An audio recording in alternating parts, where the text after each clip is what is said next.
We'll guide you through how to use DaVinci Resolve. If you find this helpful, consider subscribing and liking the video.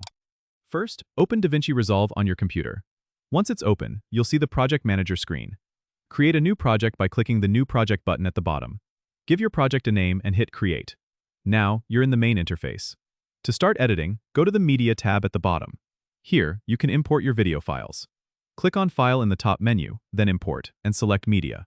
Choose the files you want and click Open. Once your media is imported, switch to the Edit tab.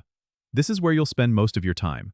You'll see a timeline at the bottom, your media pool on the top left, and the preview screen on the right. Drag your clips from the media pool to the timeline to start arranging them. For basic edits like cutting, use the blade tool by clicking the razor icon or pressing B on your keyboard. Click where you want to cut and switch back to the selection tool by pressing A to move or delete clips. To add transitions, go to the effects library on the top left, click on Video Transitions, and drag a transition onto the timeline between two clips. For color correction, switch to the Color tab. You'll find various tools on the bottom, such as the color wheels where you can adjust brightness and contrast. If you want to add titles, go back to the Edit tab, click on Effects Library, then Titles, and drag your chosen title onto the timeline.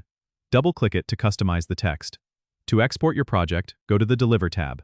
Choose your render settings, like format and resolution, then click Add to Render Queue, and finally Start Render. Your video will be exported to the chosen location.